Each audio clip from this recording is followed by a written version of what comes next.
오늘 이제 우리가 함께 생각하는 내용은 성도의 견인에 대한 두 번째이면서 마지막 시간이 됩니다. 성도의 견인.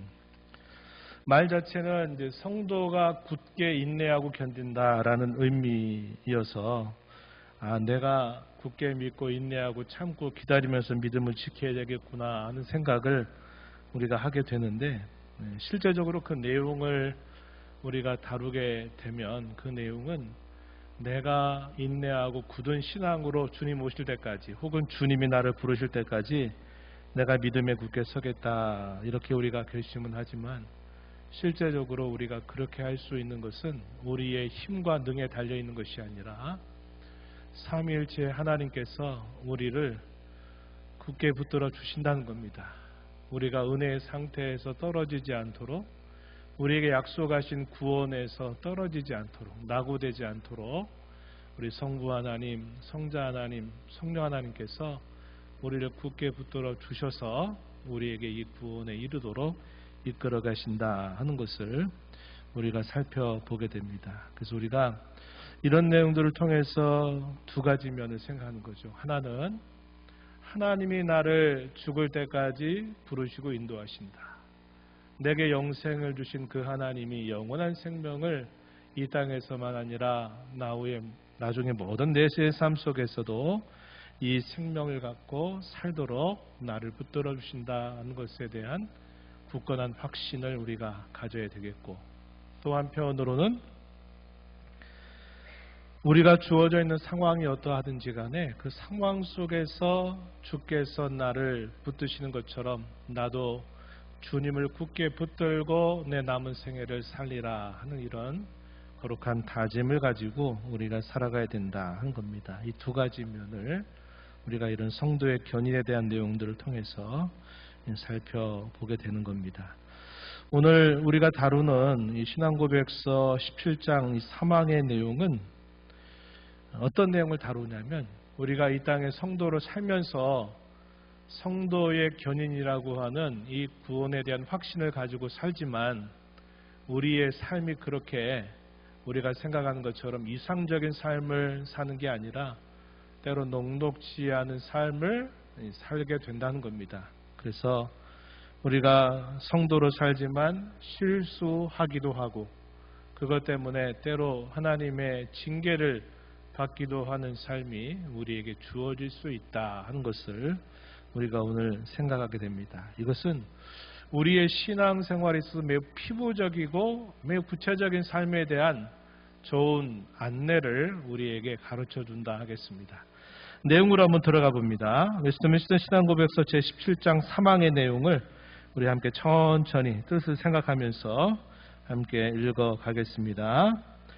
그렇지만 성도들은 사탄과 이 세상의 유혹, 그들 안에 남아있는 부패의 우세함, 그리고 그들을 보호해주는 은혜의 수단을 방치함으로 말미암아 중한 죄에 빠질 수 있다. 그리고 그들은 한동안 죄 가운데 거할 수 있고, 그 죄 때문에 하나님의 노염을 사며 하나님의 성령을 근심하게 하고, 그들이 받은 은혜와 위로 중 얼마를 빼앗기게 되며 그들의 마음이 강팍하게 되고, 그리고 그들의 양심이 상하게 된다. 게다가 다른 사람들을 다치게 하고 분개하게 만들며 일시적인 심판을 자초한다. 성도의 견인하니까 우리가 항상 흔들리지 않고 굳건하게 우리 신앙을 지켜갈 것처럼 우리가 생각하지만, 우리가 지금까지 살아온 우리의 삶을 한번 되돌아봐도 좌충우돌하는 삶이 참 많았습니다. 우왕좌왕하고 때로 이렇게 치우치고 때로 저렇게 치우치는 삶을 우리가 많이 살아봤어요. 그것에 대한 구체적이고 실제적인 이야기를 이 신앙고백서 17장 3항에서 우리에게 안내를 해주게 됩니다. 그래서 이 이야기가 다른 사람의 얘기가 아니라 바로 우리 자신에 대한 이야기로구나 하는 것을 우리가 느낄 수 있을 것입니다. 이 내용을 통해서 우리가 확인하게 되는 첫 번째 요점은 뭐냐면, 성도도 실수와 징계 아래 놓일 수 있구나 하는 것을 우리가 알자고 하는 겁니다. 우리가 읽은 신앙고백서 앞부분에서 소개한 것처럼 그렇지만 이 말은 앞부분에서 삼위일체 하나님께서 우리를 굳건하게 붙들어 주셔서 결코 우리에게 약속하신 구원이 취소되지 않도록 우리를 인도하신다는 그런 내용들이 소개됐습니다. 그런 내용에 비추어서 반대의 경우를 예로 든 겁니다. 그렇지만 성도들은 사탄과 이 세상의 유혹, 그들 안에 남아있는 부패의 우세함, 그들을 보호해주는 은혜의 수단을 방치함으로 말미암아 중한 죄에 빠질 수 있다. 빠져야 된다 이렇게 말하진 않아요. 안 빠져야 됩니다. 그런데 우리도 빠질 수 있다 이렇게 표현했습니다. 구원이 결코 취소되지는 않습니다. 왜냐? 그 구원의 근거가 결코 우리에게 달려있는 것이 아니라 삼일체 하나님의 약속과 그분의 붙드심에 달려있기 때문에 진정한 성도라면 결코 구원이 취소될 리가 없습니다. 그러나 사탄의 유혹이나 우리 안에 남아있는 오랜 죄의 습성들, 육신의 정욕들에 빠져서 우리도 때로 심각한 죄에 빠질 수 있다 한 겁니다. 하지만 하나님께서는 여전히 그러한 우리를 결코 버려두지 않으시고 다시 회개하게 하셔서 마침내 구원에 이르게 하신다 하는 것이 중요한 결론적인 내용이 되겠습니다. 이에 대한 대표적인 예를 우리는 어디에서 찾아보느냐? 베드로의 그 중대한 실수를 통해서 우리는 하나의 예를 찾아볼 수 있다고 하는 겁니다. 우리가 아는 이 베드로는 예수님의 마지막 만찬 자리에서 예수님께서 만찬을 뒤로 하고 감람산으로 제자들을 데리고 가시면서 예수님이 참 안타까운 말씀을 하시죠. 너희가 다 나를 버리리라 하는 그 말씀을 예수님이 하십니다. 그때 제자들은 적지 않은 충격을 받아요. 그 중에서 우리가 아는 이 베드로가 나서서 절대로 그런 일은 없을 겁니다. 혹 다른 사람은 몰라도 나는 결단코 주와 함께 죽을 때까지 함께 할 겁니다 라고 장담을 했던 겁니다. 그러자 곁에 있는 다른 제자들도 같이 말하죠. 뭐라고 말합니까? 우리도 다 주님이 죽는 그 자리까지 우리도 함께 할 것입니다. 이렇게 대답을 했어요.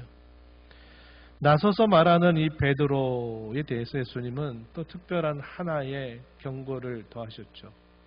오늘 밤 닭이 2번 울기 전에 네가 나를 3번 부인하게 되리라 하는 말씀을 하셨습니다.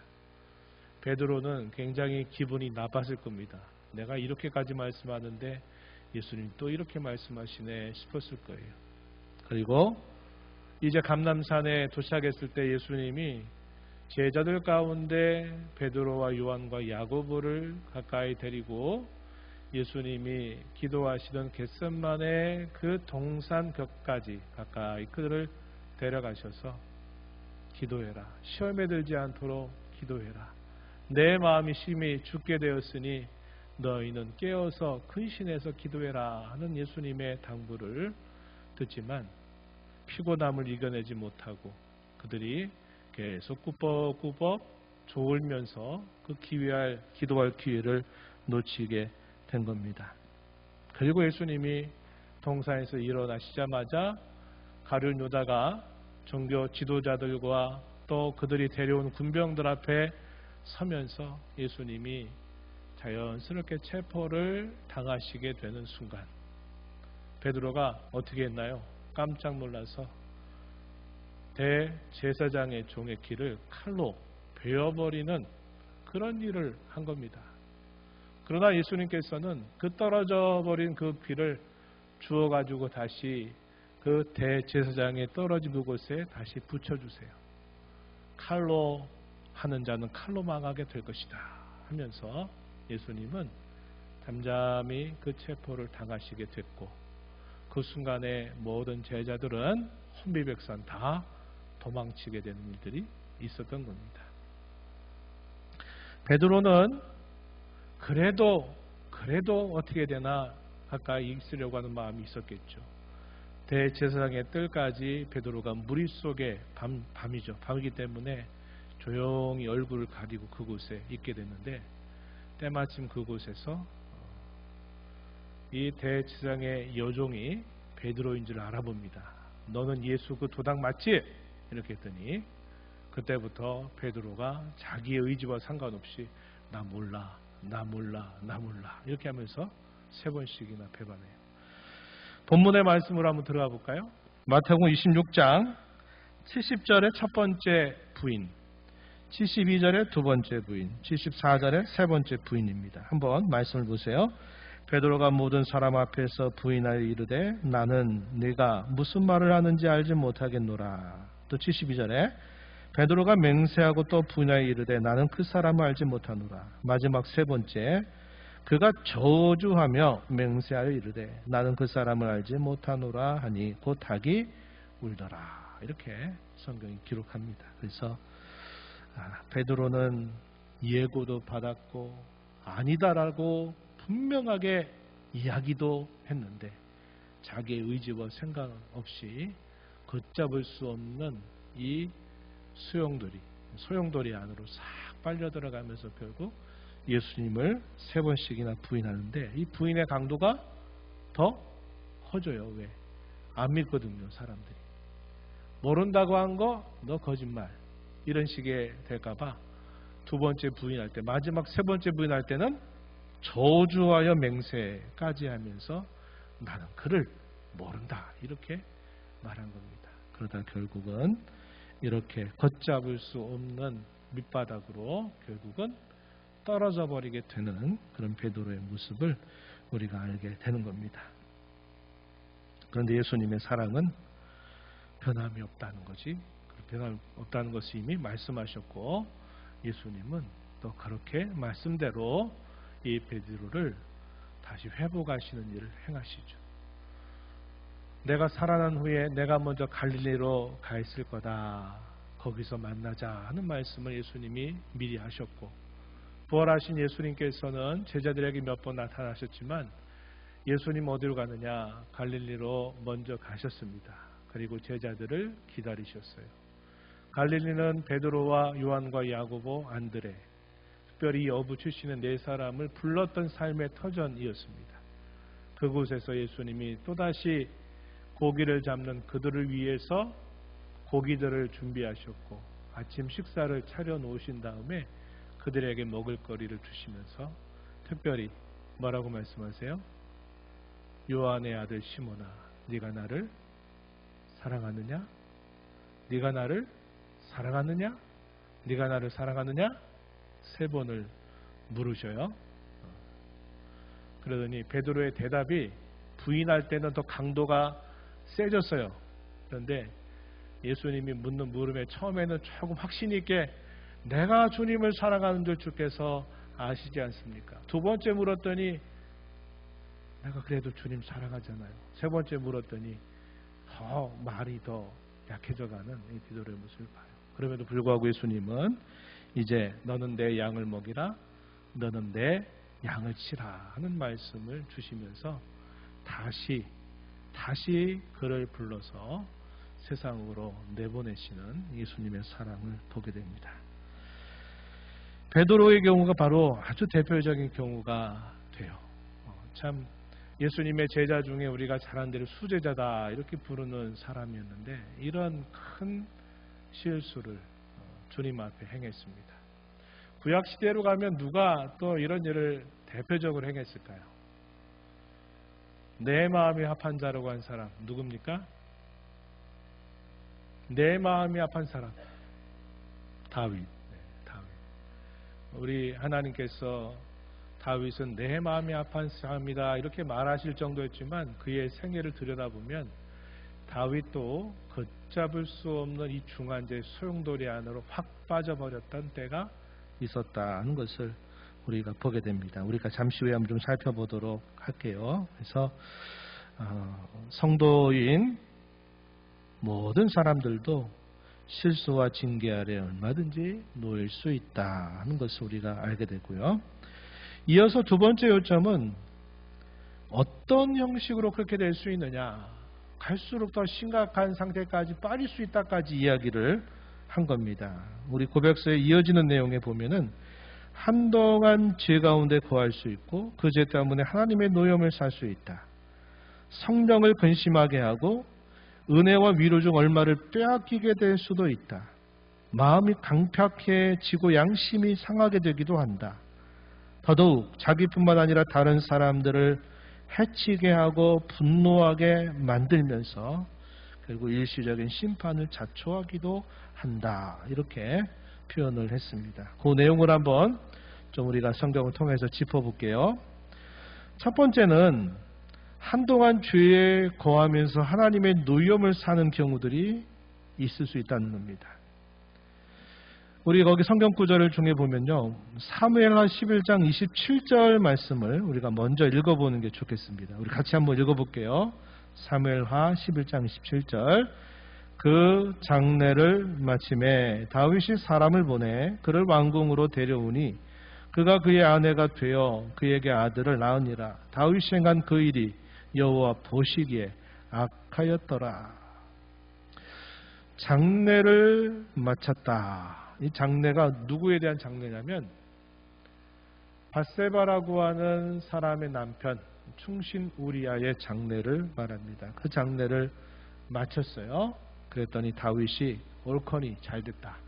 이제 그 밧세바를 데려와도 되겠구나 생각하고 이 밧세바를 왕궁으로 데려와서 아들을 낳았겠죠.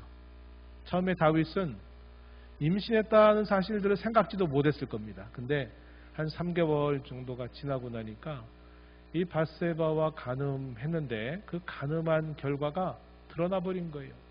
임신했다고 하는 소식이 다윗에게 알려지면서 다윗이 막 마음이 급해졌습니다. 어떻게 하면 될까?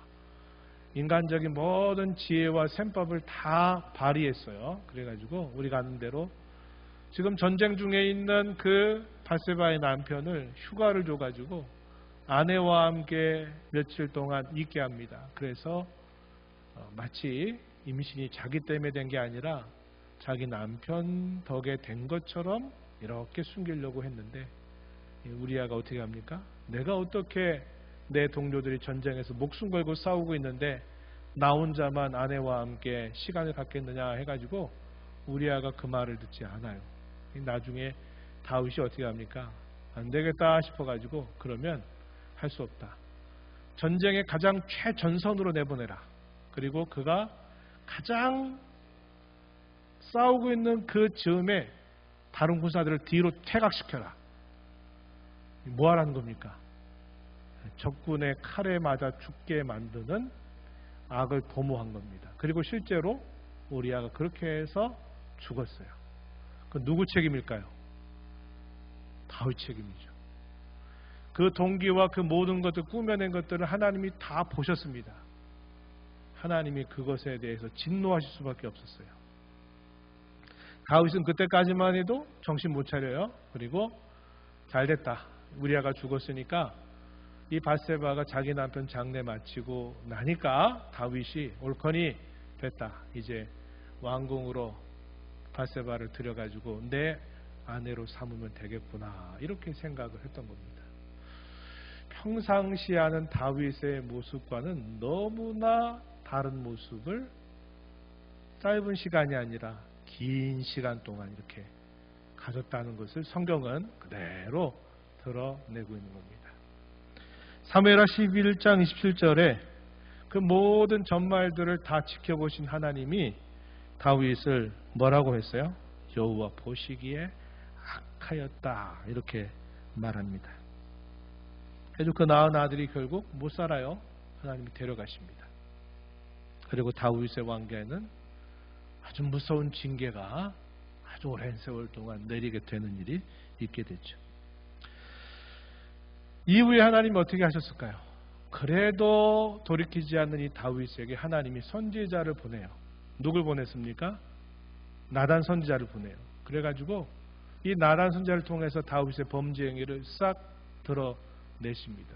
그때 다윗이 비로소 자신이 그동안 하나님 앞에 범한 그 죄악이 얼마나 크고 하나님이 얼마나 그것에 대하여 진노하시는가를 깨닫고서 그가 간절하게 회개의 기도를 올리게 됩니다. 그 기록이 어디에 남아있느냐? 성경 시편 51편에 생생하게 그 기록이 그대로 남아있다는 겁니다. 51편 14절 말씀 가서 보면은 이렇게 다윗이 고백해요. 하나님이여, 나의 구원의 하나님이여, 피 흘린 죄에서 나를 건지소서. 이렇게 하나님 앞에 간절하게 기도를 올리게 됩니다. 피 흘린 죄가 뭘까요? 뭐 같아요? 우리아를 결국 죽게까지 악한 도모를 꾸며가지고 죽인 겁니다. 간음죄가 나중에는 살인죄까지 덧붙여져 버린 거죠. 그래서 그걸 뭐라고 말했냐면 피 흘린 죄에서 나를 건져주소서라고 이렇게 다윗이 간절하게 기도하는 그런 내용들이 소개가 되고 있습니다. 하나님이 이렇게 사랑하는 그의 자녀들이 죄에 빠지고 그 죄로부터 빨리 돌이키지 않고 계속 그 죄 가운데 계속 빠져있게 될 때 죄가 죄를 낳고 죄가 더 큰 죄를 부르게 되는 그런 일들이 있을 때 하나님이 가만히 두시지 않아요. 왜 그럴까요? 영원한 형벌을 받지 않게 하시려고 하나님이 일시적인 징계, 무서운 징계를 통해서 그를 낮추고 돌이키시는 일을 하신다는 겁니다. 이사야서 64장 7절 말씀에 이렇게 기록했어요. 하나님이 그들을 쏘시리니 그들이 갑자기 화살에 상하리로다. 하나님이 자기 백성들이 그런 한동안 죄에 빠지게 될 때 하나님이 노여하시면서 그들에게 벌하신다 하는 내용들을 우리가 확인할 수 있습니다. 두 번째는 성령을 근심하고 영적인 침체에 빠지게 되는 일이 있다는 겁니다. 에베소 4장 30절에 하나님의 성령을 근심하게 하지 말라. 그 안에서 너희가 구원의 날까지 인치심을 받았느니라. 이렇게 말합니다.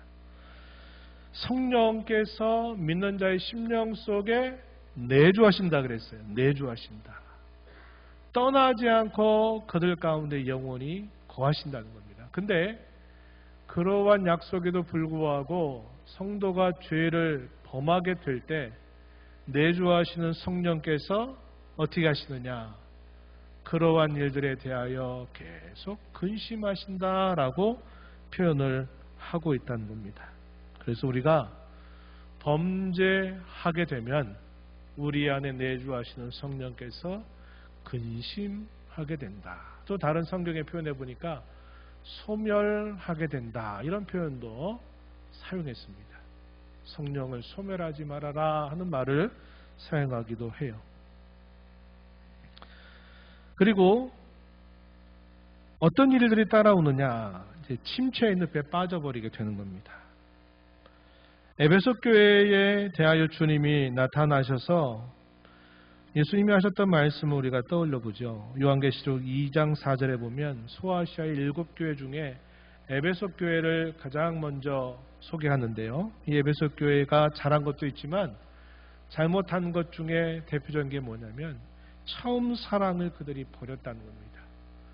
교리적인 싸움은 잘해가지고 그 원수의 잘못된 것들을 잘 드러내는 일은 잘했는데 뭐가 그들에게 없어졌느냐? 주님을 향한 그 순전하고도 그 첫사랑, 깊은 첫사랑을 그들이 잃어버렸다는 겁니다. 그런 사랑이 식어졌다는 겁니다. 이목을 다르게 말하면 영적인 이 침체 아래 그들이 빠졌다는 사실을 보여주는 겁니다. 오늘 우리가 읽은 이 아가서 5장 2절로부터 이 6절에 이런 내용은 읽어봐서 알겠지만 어떤 이야기일까요? 우리가 잘 아는 이 주인공들은 이 솔로몬과 술람미라고 하는 여인 사이에 있었던 일을 소개하는 겁니다. 어떤 내용이었는지 한번 떠올려 볼까요? 솔로몬과 술라미가 지금 떨어져 있는 상태에 있었습니다. 그런데 이 솔로몬이 그의 아내를 보고 싶어가지고 밤에 늦게 이 아내를 찾아온 겁니다. 찾아왔는데 이 술라미 여인은 이미 잠을 자려고 씻기도 하고 옷을 다 갈아입고 이제 잠자리에 들었던 겁니다. 근데 그 솔로몬이 와서 문을 똑똑 두드리는 거예요. 왜 그랬을까요? 보고 싶어서, 사랑해서, 함께 교통하고 싶어서 찾아온 겁니다. 근데 이 술라미 여인이 잠깐 아유 또 뭐 옷을 갈아입어야 돼? 또 내가 또 이렇게 다시 일어나야 돼? 그래가지고 민기적거린 겁니다. 그런 사이에 이 솔로몬이 어떻게 했냐면 아니로구나 하고서 이 솔로몬이 돌아갔어요. 그러고 난 다음에 이 술라미 여인이 문득 깨닫는 게 내가 왜 이랬을까? 그러면서 그 떠나간 솔로몬을 찾으려고 그 밤에 다시 옷을 차리고 막 찾으러 나가는 모습이 그려지는 것이 바로 오늘 우리가 읽은 이 아가서 5장 2절로부터 6절에 있는 말씀이에요. 이 술라미와 이 솔로몬의 이 사랑의 노래, 아름다운 노래, 이것이 보여주는 영적인 의미가 뭘까요? 그리스도와 우리와의 깊은 사랑의 교제를 우리에게 보여주는, 혹은 그리스도와 그의 교회가 된 성도와의 친밀한 그 사랑의 관계를 보여주는 것이 이 아가서입니다. 예수님이 우리에게 가까이 찾아와서 더 우리와 교제하려고 하는데 주님 귀찮은데 뭘 또 그렇게까지 하려고 해. 오늘만요. 이렇게 하면서 우리가 민기적거리다가 주님과 나눌 수 있는 교제가 멀어져 버린 거예요. 뒤늦게 후회한 겁니다. 내가 왜 그랬을까? 그래가지고 막 그것을 후회하는 그런 모습이 오늘 이 아가서 5장에 그려지고 있는 이야기다 하는 겁니다. 주님과 교통하고 주님과 가까이 하는 시간들을 우리가 외면하게 되면 이 사랑이 멀어지게 된다는 것은 너무나도 당연한 사실이에요. 주님을 향한 그 사랑이 죄로 인해서 그 관계가 문제가 생기게 되면 당연히 그 사랑에 문제가 생기게 되는 거고, 우리의 영적인 상태도 역시 멀어지게 되고 침체하게 되는 일들은 당연한 것이다 하는 사실을 이 이야기는 우리에게 잘 보여주고 있다는 겁니다.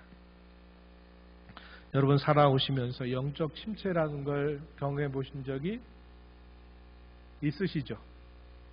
그게 영적인 침체인가는 모르겠는데 신앙생활을 해도 재미가 없고 신앙생활에도 그냥 즐거움이 없고 처음 예수님을 내가 예배하고 찬송할 때 기뻤던 그 기쁨의 감정들이 싹 사그라들고 뭘 해도 그냥 기쁨과 만족이 없이 그냥 해왔으니까 하는 식이 돼버리고, 어떤 사사로운 얘기만 들어도 그게 그냥 상처거리가 돼가지고 시험에 빠지고 그거 가지고 또 뭐라고 하고, 이런 일들 신앙생활 하다 보면 있어 없어요? 있어요. 많아요. 이런 것들이 일종의 영적인 침체라는 사실을 우리에게 보여주는 겁니다. 은혜 안에 우리가 충만하면 웬만한 말 들어도 오호 하고 지나갑니다. 그럴 수 있죠. 알겠습니다. 이렇게 할 수 있어요.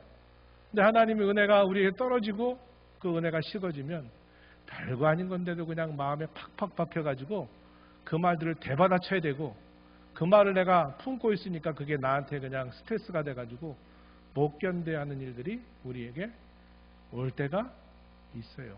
이런 증상들이 다 영적 침체 상태다. 여러분들이 진단하셔도 됩니다. 에베소 교회가 처해져 있는 위기 중에 바로 그런 위기라는 거예요.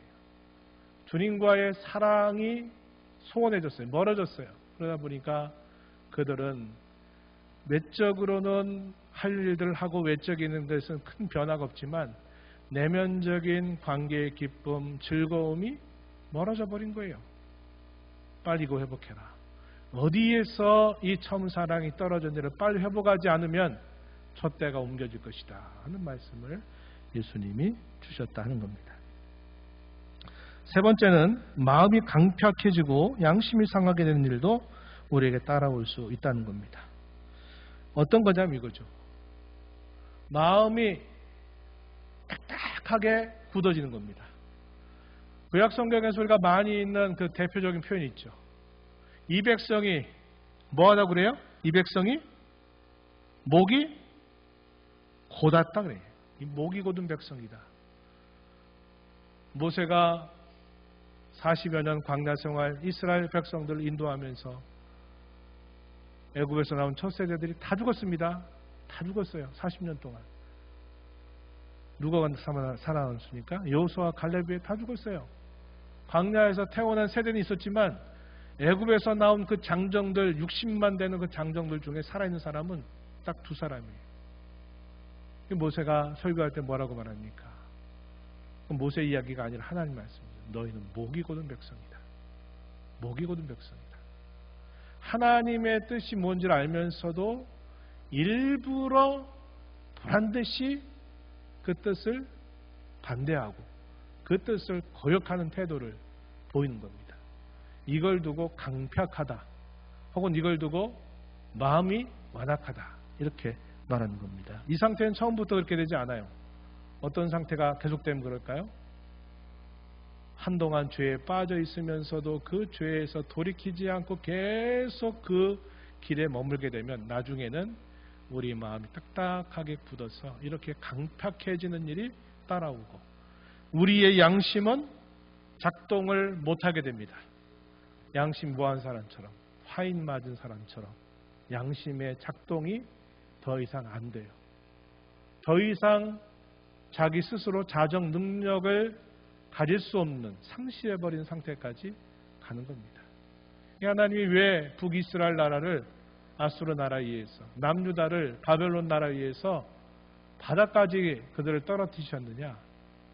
자생할 수 있는 정도의 능력조차 다 상실해버릴 만큼 그들이 강팍해지고 그들의 양심이 무너져 버렸기 때문에 하나님이 완전히 그들의 판을 갈아 엎어버리시는 일을 하시기 위해서 하나님이 그들이 패망이라고 하는 가장 역사의 큰 아픔을 겪는 일까지 하나님이 이끌어 가셨다는 것을 보여주는 겁니다. 마지막은요. 다른 사람에게 상처를 주고 해를 입히면서 결국은 하나님의 징계를 받게 되는 일이 따라오게 된다 하는 것을 보여줍니다. 사무엘하 12장 14절 말씀 우리 함께 같이 읽어보겠습니다. 사무엘하 12장 14절 이 일로 말미암아 여호와의 원수가 크게 비방할 거리를 얻게 하셨으니 당신이 낳은 아이가 반드시 죽으리라 하고 무슨 얘기 같아요? 맞았어요. 아까 얘기했던 이야기입니다. 우리 아까 사무엘하 11장 27절에 아들을 낳았는데 여호와 보시기 악했어요. 하나님이 그 간음을 통해서 낳은 그 아들을 하나님이 데려가십니다.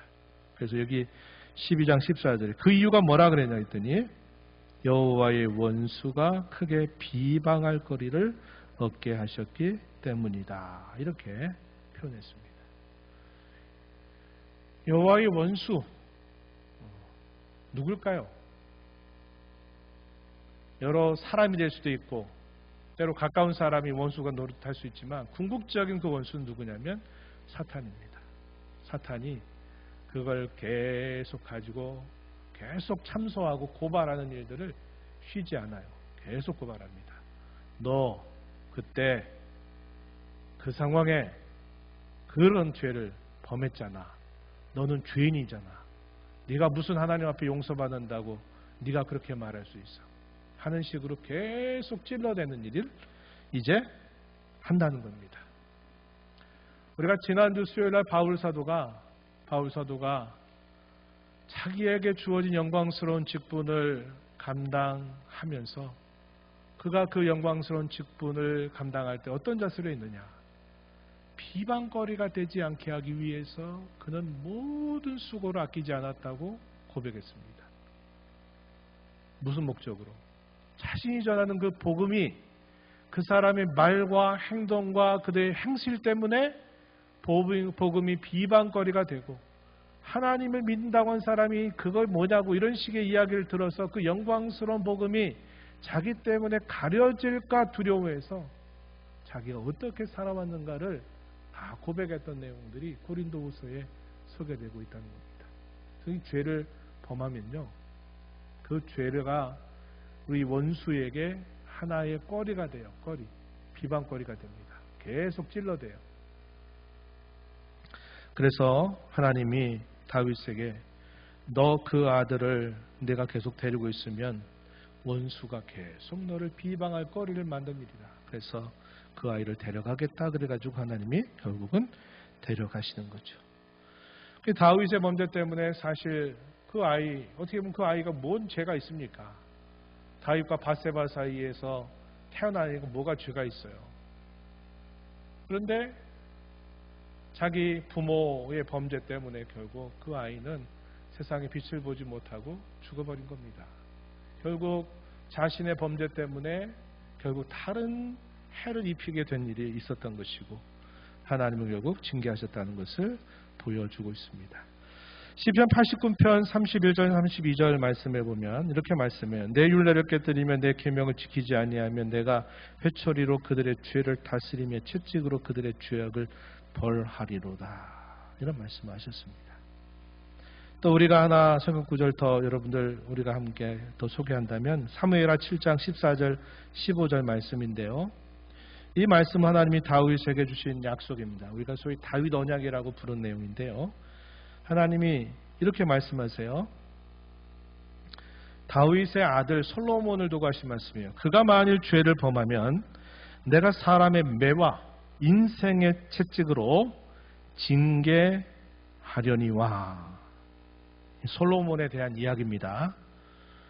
그러나 15절에 내가 사울에게서 내 은총을 빼앗은 것처럼 그에게서 빼앗지는 않을 것이다.